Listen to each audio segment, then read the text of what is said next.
ఇంకెంతకాలం మత కట్టుల్లో ఉంటావు తమ్ముడా? ఇంకెంతకాలం మత బంధకాల్లో బతుకుతావు? మా మతమే గొప్ప అని ఎన్నిసార్లు ఇంకా ఆర్గ్యుమెంట్ చేస్తావు? ఒక్కసారి వెలుగులోనికి రా. యేసు ప్రభు దైవత్వాన్ని ఊహించు. యేసు ప్రభు దైవత్వాన్ని లేఖనాలు చదవడం ద్వారా తెలుసుకో. నాలో పాపం ఉన్నదని మీలో ఎవరైనా స్థాపించగలరని ప్రపంచంలో ఏ ఒక్కరైనా చెప్పారా? ఏ ఒక్కరైనా అంత సాహసం చేయగలిగారా? నాలో పాపం ఉన్నదని మీలో ఎవరైనా రుజువు చేయగలరని యేసు ప్రభు అంటే ఆనాడు సమాధానం చెప్పిన వాళ్ళు లేరు, ఈనాటికి సమాధానం చెప్పిన వాళ్ళు లేరు. ఇలా ప్రపంచంలో చాలా మంది పాపానికి బానిసలైన వారు కావచ్చు, లేదా మేము అనర్హులము అని ప్రకటించిన వారు చాలా మంది ఉంటే యేసు ప్రభు నిలబడ్డారు సత్యం కోసం. ఆయన అన్నారు, నాలో పాపం ఉన్నది మీలో ఎవరైనా. Jesus claimed his eternal existence.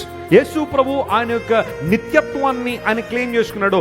Abraham కంటే ముందు ఉన్నానన్నాడు యేసయ్య. అది ఆయన దైవత్వానికి రుజువు. నా ప్రాణం పెట్టడానికి నాకేముంది?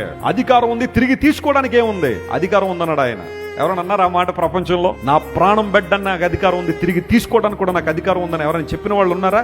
చెప్పినట్టు చేసిన వాళ్ళు ఎవరైనా ఉన్నారా? ప్రపంచంలో ఎవరు లేరు కదా. అందరూ సమాధులకే పరిమితం అయిపోయారు కదా. మహాసమాధులని పిలువబడుతున్న వాళ్ళు, మహాసమాధులను కట్టించుకున్న వాళ్ళు కూడా సమాధికే పరిమితం అయిపోయారు కదా. ఈరోజు చాలా పుణ్యక్షేత్రాలు సమాధులనే కదా చూసి వస్తున్నారు చాలా మంది. యేసు ప్రభు మరణాన్ని జయించి తిరిగి లేచిన దేవుడు.